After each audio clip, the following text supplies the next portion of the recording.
అప్పుల బాధలు వెంటాడుతున్నాయా? అయితే 6 JVR వారి జాతిరత్నాలు ధరించండి. నమస్తే, వెల్కమ్ టు మనం టీవీ. మంత్రి నారా లోకేష్ గారు ఎంతటి సమర్థవంతమైన నాయకుడో మళ్ళొకసారి నిరూపితమైందండి. నారా లోకేష్ గారు నేపాల్‌లో చిక్కుకున్నటువంటి తెలుగు వాళ్ళను ఏ విధంగా సురక్షితంగా తీసుకొచ్చాడు అన్నది ఇప్పుడు మరొకసారి చర్చకొచ్చింది. ఈ సమస్య ఉంది అని తెలుసుకున్న తర్వాత నారా లోకేష్ గారు ఎంత వేగంగా, ఎంత బలంగా పనిచేశారనేది కూడా ప్రజలంతా చూశారు. నేపాల్‌లో దాదాపు 240 మందికి పైగా ప్రజలు, మన తెలుగు ప్రజలు అక్కడ చిక్కుకుపోయి ఉన్నారు. నేపాల్‌లో రాజకీయ అస్థిరత ఉంది. జన్ జడ్ ఉద్యమం జరుగుతోంది. అక్కడ పెద్ద ఎత్తున ఉద్యమం చేస్తా ఉన్నారు. అక్కడ పాలకులకు వ్యతిరేకంగా మొత్తం దేశం రావణ కాష్టలా రగిలిపోతున్న పరిస్థితి ఉంది. రాజధాని కాఠ్మండు సహా చాలా ప్రాంతాల్లో ఒక హింసాత్మకమైన వాతావరణం కనిపిస్తోంది. అక్కడ బలగాలకు వ్యతిరేకంగా, అక్కడ రాజకీయ పాలకులకు వ్యతిరేకంగా, అక్కడ వేళ్ళూనుకుపోయినటువంటి అవినీతికి వ్యతిరేకంగా పెద్ద ఎత్తున ఉద్యమం చేశారు. హింసాత్మకం దాల్చింది. 20 మంది చనిపోయారు. ప్రధానమంత్రి నివాసాలు, అధ్యక్షుడి నివాసాలు మొత్తం, పార్లమెంటు, సుప్రీంకోర్టు అన్నీ తగలబెట్టేస్తా ఉన్నారు. అలాంటి ఉద్రిక్తమైనటువంటి పరిస్థితులు ఉన్నాయి. పర్యాటక ప్రాంతం కాబట్టి మన దేశం నుంచి చాలామంది వెళ్ళారు. అలాగే ఏపీ నుంచి కూడా వెళ్ళారు. సో మన తెలుగు వాళ్ళు అక్కడ చిక్కుకుపోయి ఉన్నారు. బయటకు రాలేని పరిస్థితి ఉంది. అక్కడ ప్రసిద్ధ పుణ్యక్షేత్రాలకి అత్యంత సమీపాన హోటల్స్‌లో వాళ్ళు బస చేసి ఉన్నారు. ఈ సమాచారం తెలుసుకున్నారు నారా లోకేష్ గారు. దాదాపు 240 మంది తెలుగు వాళ్ళు ఉన్నారని తెలుసుకున్న తర్వాత బయటకి అడుగు పెట్టలేని పరిస్థితి ఉందని తెలుసుకున్నాక వెంటనే వాళ్ళకి ఫోన్ కలపండి అన్నారు. సచివాలయంలోనే రియల్ టైమ్ గవర్నెన్స్ సెంటర్ నుంచి ఆయన వాళ్ళతో ఫోన్లో మాట్లాడారు. ఫోన్లో మాట్లాడి వాళ్ళకి ఒక ధైర్యం చెప్పారు, భరోసా కల్పించారు. మీరేమీ ఇబ్బంది పడకండి. మీరు ఎక్కడున్నారో, ఏ హోటల్లో ఉన్నారో అదే హోటల్లో సురక్షితంగా ఉండండి. మిమ్మల్ని ఏమీ కాకుండా చాలా జాగ్రత్తగా, క్షేమంగా మీ ఇళ్లకు చేర్చే బాధ్యత నేను తీసుకుంటాను. చూసారా? అంటే ఒక నాయకుడి లక్షణం చూడండి. ప్రజలు మన వాళ్ళు ఇబ్బంది పడుతున్నారు అని తెలియగానే కూర్చొని ఆగమేఘాల మీద వాళ్ళని తీసుకొచ్చే కార్యక్రమాన్ని పని స్టార్ట్ చేశారు. అక్కడి నుంచి ఫోన్లో, వీడియో కాల్‌లో మాట్లాడినటువంటి ఆ బాధితులు కూడా సంతోషం వ్యక్తం చేశారు. నిజంగా ఇక మేము రాలేమేమో, ఇంత దారుణమైనటువంటి పరిస్థితులు ఇక్కడున్నాయి. మొత్తం తగలబెట్టేస్తా ఉన్నారు. చాలా అంటే చాలా భయంగా ఉంది మాకు అనుకుంటున్న సమయంలో దేవుళ్ళలాగా మాకు భరోసా ఇచ్చారు సార్. మమ్మల్ని సురక్షితంగా తీసుకొస్తామన్న మాట చెప్పారు. మాకు చాలా సంతోషం కలిగింది. ప్లీజ్ సార్ అని చెప్పి వాళ్ళు కూడా మాట్లాడిన పరిస్థితి ఉంది. అంటే కష్ట సమయంలో ప్రజల కష్టాలు ఎరిగి ఆ కష్టాలు తీర్చే నాయకులు ఉండాలి వాటి రాజకీయాల్లో.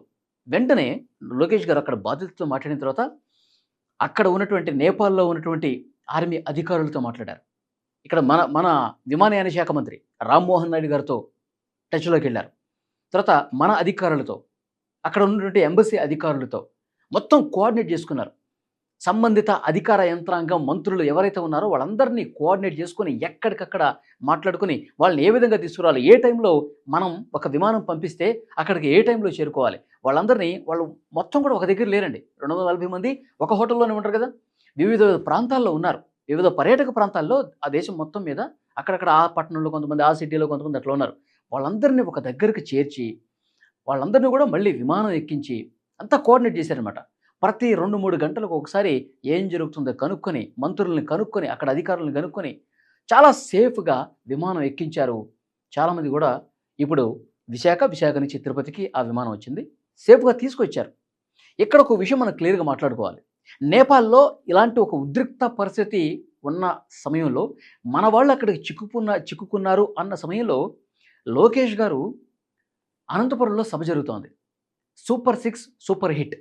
అంటే ఈ కూటమి ప్రభుత్వం ఏవైతే హామీలు ఇచ్చిందో ఆ హామీలు 100కి 100% అమలు చేస్తోంది అని ఒక ప్రజలకు ఒక నమ్మకం కలిగించడం కోసం ఆ సభ పెట్టారు.